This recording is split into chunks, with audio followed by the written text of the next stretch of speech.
sa masamang gawain ng droga, tinumba na nila. Kaya kay Duterte binibintang. Hindi po usapin ng Duterte ito, mga kababayan maisog. Ito po ay usapin ng isang bansa na dapat sa mahabang panahon nabigyan ng tamang paglilingkod. Noong panahon po ni Tatay Digong, paangat na ang Pilipinas, kahit na dumapo sa atin ang pambansang pandemya, napakita po niya ang mabuting pamumuno sa pamamagitan ng mabuting paghawak sa kinakasangkutan po nating world pandemic. Tumaas pa rin po ang ating ekonomiya, marami nag-invest habang sinusupil, dinudurog ang lahat ng sangkot sa droga. Nagtataka lang ang taong bayan, bakit si Mapilog ngayon ini-interview ng mainstream media? Bakit kinokoper yan? Bilog. Ang lahat po ng mga sangkot sa droga ay hindi hinulaan yan ng dating presidente. Yan po ay isang verified intelligence report galing sa mga institusyon na may kinalaman sa paghahunting dyan sa mga drug lords na yan at ibinigay lamang sa lamesa ng ating presidente. At ipinutupad niyo po ang dapat niyang ipatupad na tapusin ang mga bangag, tapusin ang mga drug lords. Ang Pilipino po ay isang bayang may kultura na tinatawag po nating utang na loob. Nasaan po ang mga Pilipino na noong panahon ng dating presidente ay nagdiwang at natuwa dahil ligtas ang ating kapaligiran. Kahit anong oras ka lumakad dyan, ligtas.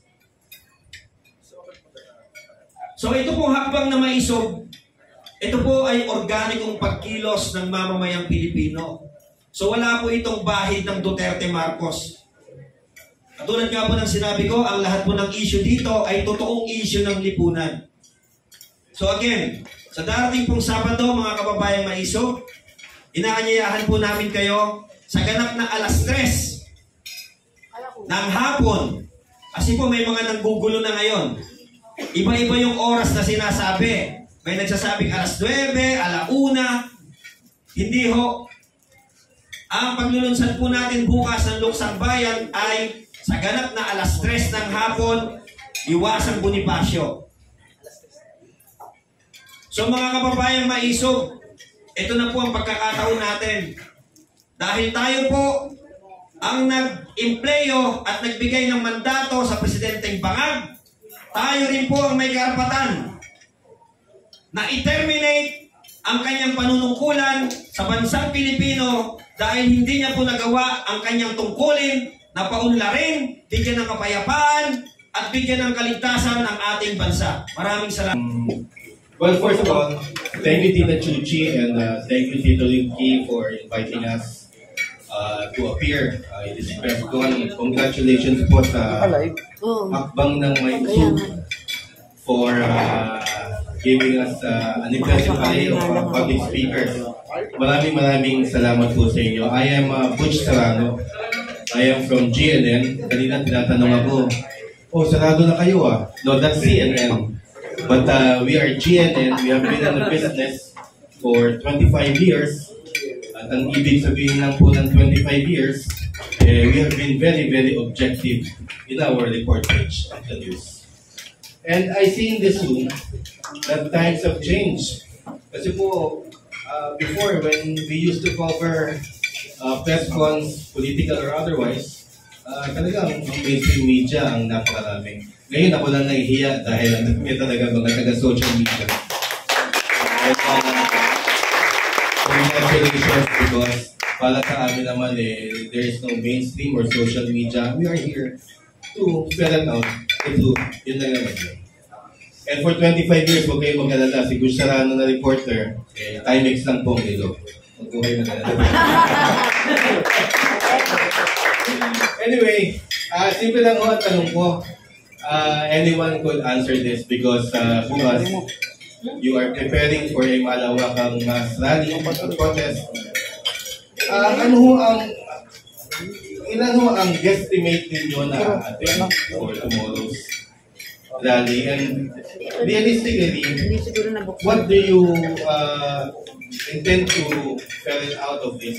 Ano ba ma-accomplish ng inyong rally tomorrow? Would this be the first of many protest rallies to come? Kahit nag-estimate lang ko for tomorrow kasi ang sabi ko ay malaking rally daw po ito. Maraming salamat po muli. Mr. Placido. Ipo, sa iba naman. Mr. Berdel. Sino ka? Sino? Sa iba naman po, yung mga gusto po. Kamo sa ating sino? Anyone can answer naman po. Sino po yung pastor? You can answer the other. Okay.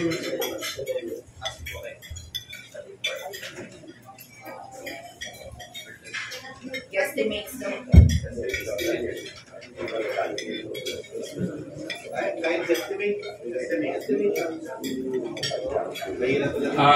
Siguro i-estimate namin na 5 to 10,000. No? Kasi sa ng mga magagawa, Sabado po yan, payday. No? Pangalawa, may pasok. No? Kaya yung grupo namin at yung sa community, no? So pinipilit namin na lumahok dito sa gaganapin bukas na pagkilos. Total hapon naman yan eh. Yung lalabas ng alas 2, yung mga panggabi namin may magsasakripisyo at tutulong sa Iwasan Bonifacio. Pero gusto ko rin pong nagdagan din yung issue. No? Kasi nandun na yung exist fund ng PhilHealth. No? Dahil 30 million na ang nandun na sa treasury. No? Ngayon, itong si Secretary Rap Recto, no? Ito yung may sponsor ng IBAT eh. No? So, ano naman ang gagawin kaya sa taong bayan na pagpaparusa na naman dito sa tax? Samantalang itong mga magnanakaw ay nandiyan at patuloy, no? Unlimited na nakawan. Taong bayan ngayon ang nagsasakripisyo. Kaya nag-iisip na naman, ano na naman tong ipat na yan? No? Taong bayan na naman magduro sa ganito. To answer the question kung ano yung estimate crowd, and yung question din po, sir, ng is this the first of many? Actually, this is already an nth number of such event, and maybe many more. Yung many more, sana hindi na natin ma-expect yun eh. Kasi as we continue, ibig sabihin, parang wala tayong na-achieve. And as we continue, ibig sabihin, mas namamayagpag yung mali na nangyayari kesa na-achieve natin yung tamang hiling ng marami. So, estimate crowd, I would not say, ako to personal ko po ito, I would not say 5,000. Kahit yung kami-kami lang po na nandito, ang nandun sa Liwasan Bonifacio tomorrow, tuloy po ang laban. Preskon po, yung Partido Federal ng Pilipinas. Ngayon, naglabas po sila ng saloobin sa manang loob sa kay Pangulong Marcos. At sinabi nila na yung Partido Federal mismo ng Pilipinas, ang paksyon po na iba, ay sinasabing sila rin po ay parte sa mga karamihan ng mga Pilipino na nabutol.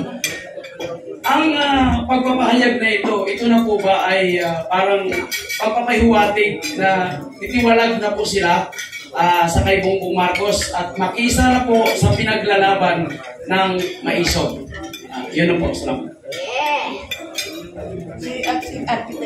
Thank you. May Architect Butch. Question? May ba akala ko ikaw na yung sasabihin? Paano ko ba sasabihin yan? Ando ba kayo no PFP ano? Yes, sir. Kasama kayo sa mga vlog. Kasama po ka. Ando po kayo?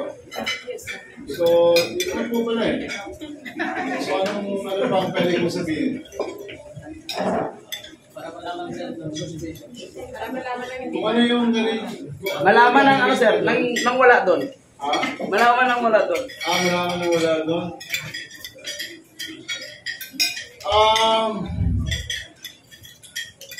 Yung partido kasi ni Presidente, hindi po ba Partido Federal ng Pilipinas? Ang original kasi po niyan, Galing kasi yan sa grupo ng MRRD, yung sumuporta kay Digong. Ngayon, idea ni Digong talaga yan eh. Di ba kayo pag gumawa ng loob? Opo. Idea talaga ni Digong yan. Pero nung as destiny would unfold, hindi naman natuloy yung paglipat niya from MRRD. So nagkagulo-gulo yan yung midterm elections ni Digong in 2019. So to make the long story short, naging presidente sa ng partido si Tamayo, at nung naghahanap si Bongbong Marcos ng partidong tatakbuhan, yun ang kanyang pinili. Over KBL and Nationalist Party.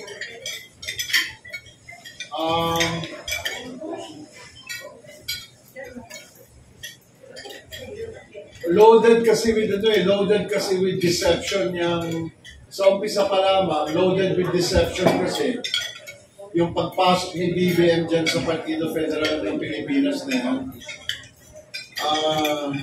Naisulat naman ni Attorney Vic Rodriguez sa kanyang libro, hindi ko makalimutan yung page na Ma'am Pamela, page 292, kung saan pinulgar ni Attorney Rodriguez na nagbigay si Bongbong Marcos ng 10 milyon sa 2 PFP officers para magamit nila yung partido.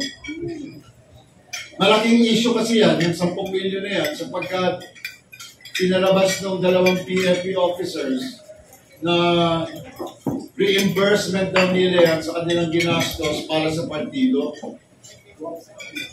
Pero ang katotohanan po, hindi naman talaga. Una-una, itinago sa amin yan, itinago.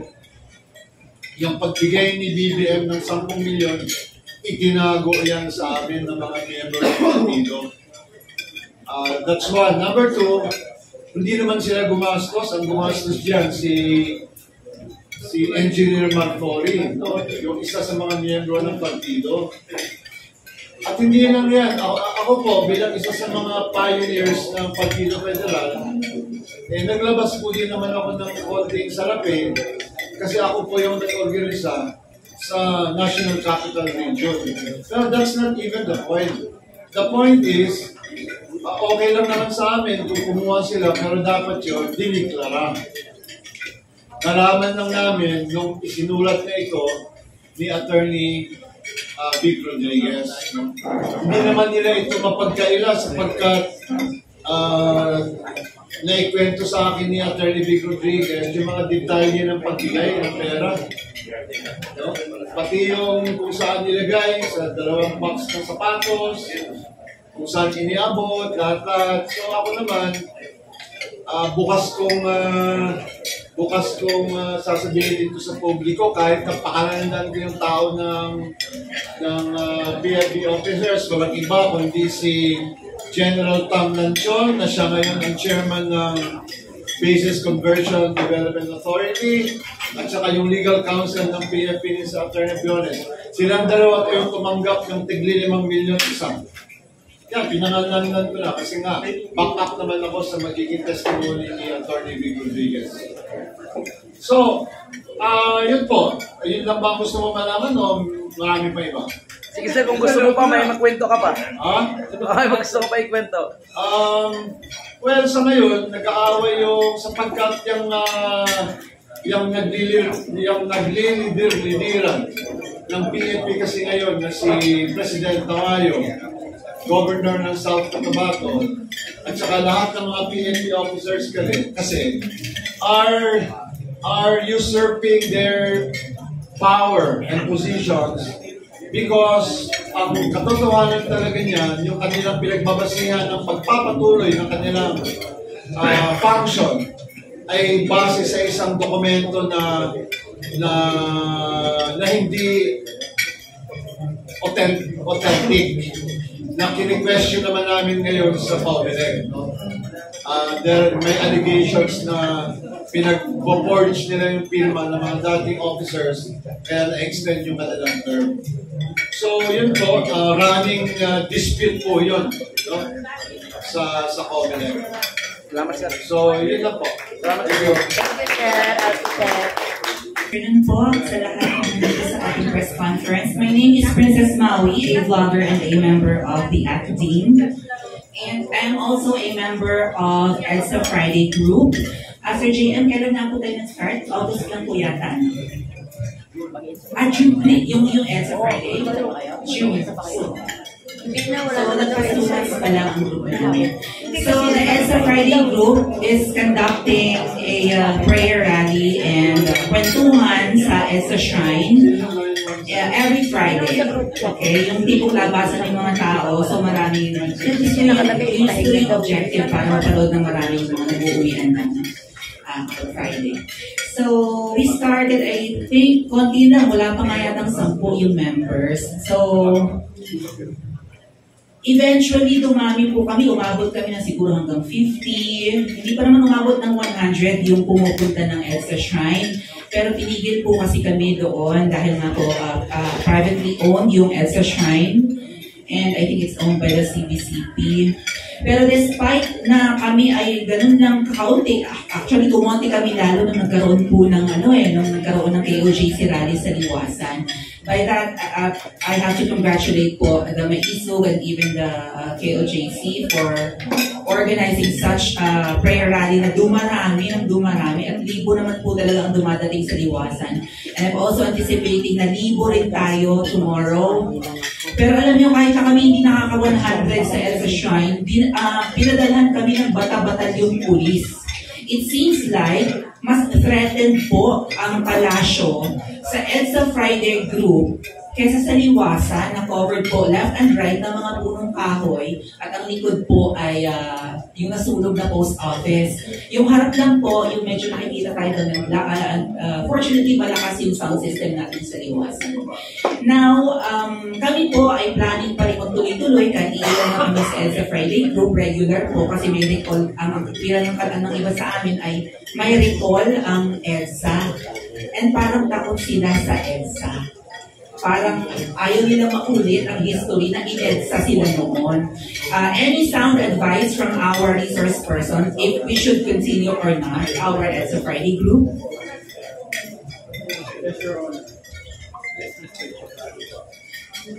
Alam niyo yung activity room sa EDSA, no? Ito kasi yung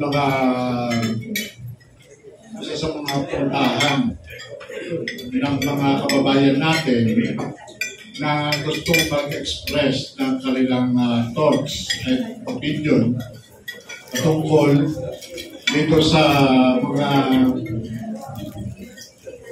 irregularities na ginagawa ng mga namumuno dito sa palasyo.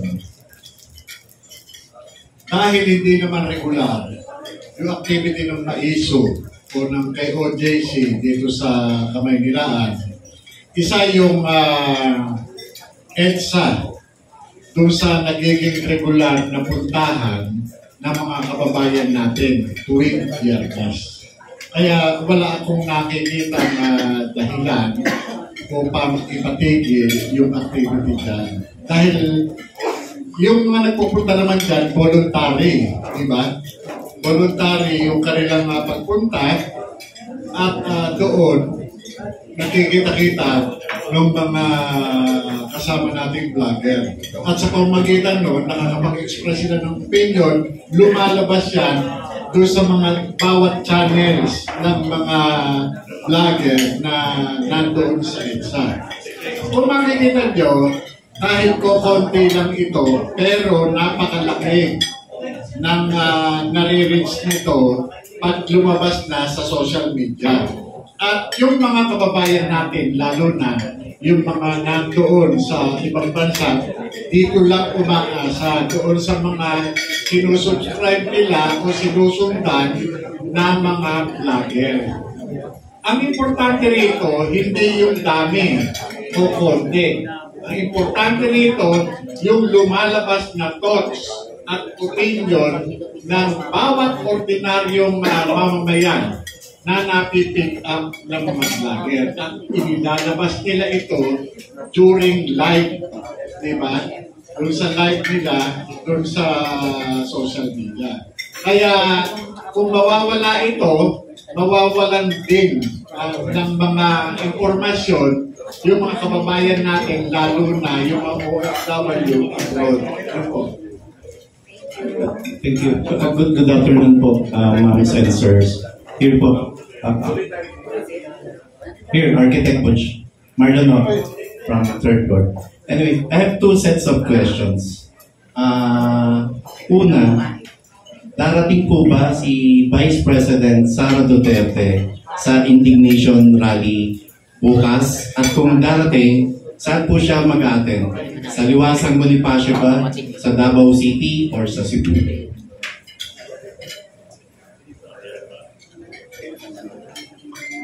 Sir Placido.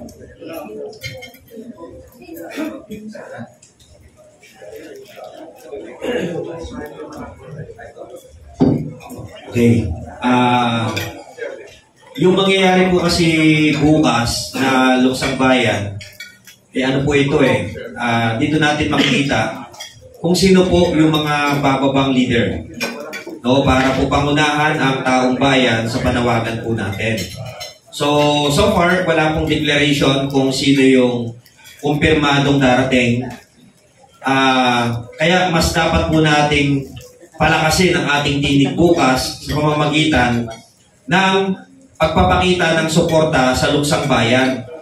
Dahil yung mga leaders po natin na yan, kapag nakita po nila na bukas po ay pupuntahan yan ng mayoryang Pilipino, palagay ko naman po yung mga leaders natin na yan, bababa po yung mga yan para pangunahan tayo.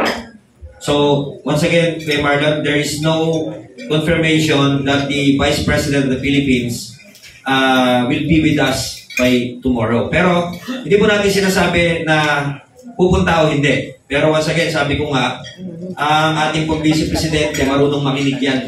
Marunong makaramdam sa taong bayan. So, malalaman natin bukas doon sa bilang at lakas ng panawagan, Kuya Marlon. Thank you. Sa mga previous, thank you for that answer. Sa mga previous na hakbang ng Maysog Peace Rally, kapansin-pansin ang hindi ho pagdalo ng ilang DDS legislators. May nakikita ba kayong dahilan kung bakit wala tayong nakikita na kahit sino man sa mga mambabatas na kilalang kaalyado ng Pangulong Rodrigo Duterte ang hindi natin nakikita sa entablado ng hakbang ng Maysog? Anyone from our panel? May gusto sumagot? Ako po sasagot. Okay. So, dito po, ipinapakita lang po dito or inilalarawan po na dito sa hakbang ng Maysog, it is truly an organic movement of the people. Sabi nga po nung pahayag ng ating Vice Presidente noong mga nakaraan, tignan ninyo, meron ba kayong nakita ng mga politiko sa hakbang ng Maysog? Wala po. So it is truly, once again, no, ito po yung representation ng mga Pilipino na nananawagan sa ating mamamayan. No? At kung ito po, palagay ko, kung dadaluhan ito ng mga kilalang kaalyado ng ating dating Pangulo, lalabas po na sinungaling tayo para sabihin natin na hindi ito labanan ng politika. So para sa akin, maganda rin po siguro na yung madalas na or yung hindi pagpunta ng ating mga allies, ng mga Duterte, is may pakita natin na wala pong lumilikod sa hakbang ng Maysog. Lahat po nung nakikita nyo sa mga harap natin, especially po kay Architect Butch, no, siya po yung mga nangunguna. Sila po yung mga conveners. No, tayo po yung nagre-representa sa taong bayan. So hindi naman po palagi dapat mga politikong tao. Pero once again, sabi ko nga, ang inspirasyon po ng hakbang na Maysog, ang ating punong Maysog, ang dating presidente ng Pilipinas, Rodrigo Roa Duterte, dahil hinahanap po natin yung kanyang pamumuno na nabitin po tayo dahil sa pagtama ng pandemya. At dahil po nabitin tayo doon, nabuksan na po yung mata at kamalayan ng mamamayang Pilipino, na kaya naman pala natin magbago, kaya natin umasenso, bakit ngayon kabaligtaran po yung nangyayari? So, yan po yung sagot ko kay Marlon. Pero kung may dagdag pa ho, yung iba, pwede